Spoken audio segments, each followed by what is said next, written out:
ഇന്ന് കേരളത്തിലെ ഹർത്താലായിരുന്നു. 50-ൽ പരം ദളിത് സംഘടനകളും SUCI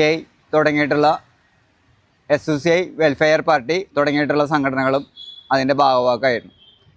കേരളത്തിലെ വ്യവസ്ഥാപിത രാഷ്ട്രീയ പ്രസ്ഥാനങ്ങൾ ഹർത്താൽ നടക്കുമ്പോൾ അതിനെതിരെ രൂക്ഷമായി വിമർശിക്കുകയും ജനങ്ങളുടെ പൗരാവകാശങ്ങളും സഞ്ചാര സ്വാതന്ത്ര്യവും എല്ലാം ജനങ്ങളുടെ നാഴികയ്ക്ക് 400 വട്ടം ഉരുവിടുന്ന ഒരു വിഭാഗക്കാരാണ് ഇന്ന് ഹർത്താൽ നടത്തിയത്. പക്ഷേ ഇന്ന് ഹർത്താൽ നടത്തിയപ്പോൾ ജനാധിപത്യത്തിലെ ഏറ്റവും വലിയ അവകാശവാദം തങ്ങളിലാണെന്ന് അവകാശപ്പെടുന്ന സണ്ണിയം കപ്പിക്കാടിൻ്റെ നേതൃത്വത്തിലുള്ള ചെറുകിട ബുദ്ധിജീവികൾ ഒരു കാര്യം പറഞ്ഞു. സഞ്ചാര സ്വാതന്ത്ര്യം തടയില്ല. സഞ്ചാര സ്വാതന്ത്ര്യം തടയില്ല എന്ന് പറഞ്ഞു കഴിഞ്ഞാൽ വാഹനങ്ങളിൽ മനുഷ്യർക്ക് എവിടേക്കും സഞ്ചരിക്കാനുള്ള സ്വാതന്ത്ര്യത്തെ ഞങ്ങൾ ചോദ്യം ചെയ്യില്ല എന്നും തടസ്സപ്പെടുത്തില്ല എന്നാണ് അതിൻ്റെ മലയാളം അർത്ഥം. പക്ഷേ ഇന്ന് കാണിച്ചു കൂട്ടിയത് എന്താണെന്ന് വെച്ചാൽ ആശുപത്രിയിലേക്ക് കൊണ്ടുപോകുന്ന ക്ഷയരോഗബാധിതരെയും പരീക്ഷ എഴുതാൻ പോകുന്ന വിദ്യാർത്ഥികളെയും ഓരോ കാര്യങ്ങൾക്ക് വഴിദൂരെ പോകുന്ന എല്ലാ ആളുകളെയും റോട്ടിലിറക്കി വിട്ട് ഈ നാട്ടിൽ ഇന്നേ വരെ നടക്കാൻ പാടില്ല എന്ന് അവകാശപ്പെട്ടവരുടെ അതേ ജീർണതകൾ ഇന്ന് സ്വന്തം പ്രവർത്തിയിൽ നിന്ന് തെളിയിച്ചു കൊടുത്തു.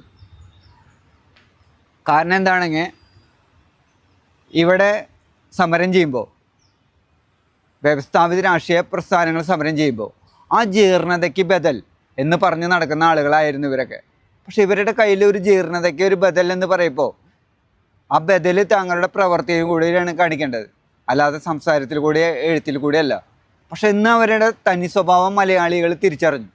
അതുകൊണ്ടാണ് ഹൈക്കോടതി ഇടപെടുകയും ഇവരുടെ സമര നേതാക്കളുടെയും മറ്റ് പ്രവർത്തകരുടെയും പേരിൽ സ്വമതയെ കേസെടുത്തു.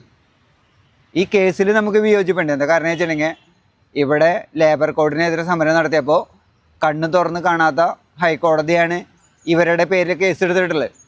ഇന്ന് ഇവർ കാണിച്ചു കൂട്ടിയ എല്ലാ അതിക്രമങ്ങളും അവരുടെ ദേശീയ പണിമുടക്കിലും കാണിച്ചു കൂട്ടി. അന്ന് കണ്ണ് തുറന്ന് നീതിപീഠം പ്രവർത്തിച്ചിട്ടില്ല. നീതിപീഠം ചില മേഖലകളിലേക്ക് ദുർബലപ്പെട്ട വിഭാഗങ്ങളിലേക്ക് മാത്രമാണ് നീതിപീഠം കണ്ണ് തുറന്നു രണ്ട് കണ്ണ് തുറന്നു വെച്ചിരിക്കുക. പ്രബലരുടെ മുന്നിലേക്ക് കണ്ണ് അടച്ചു വയ്ക്കും. അങ്ങനെ രണ്ട് രീതിയിലാണ് നീതിപീഠം പ്രവർത്തിക്കുന്നത്. അതുകൊണ്ടാണ് ഇവരുടെ പേരിൽ കേസെടുത്തത്. പക്ഷേ സഞ്ചാര സ്വാതന്ത്ര്യം നിഷേധിക്കില്ല എന്ന് പറഞ്ഞിട്ട് സഞ്ചാര സ്വാതന്ത്ര്യത്തിൽ ഇടപെട്ട് ജനങ്ങളെ വെല്ലുവിളിക്കുകയും വഴിയിൽ തടയുകയും ചെയ്ത ഈ ഹർത്താൽ തീർത്തും ജനവിരുദ്ധമാണ്.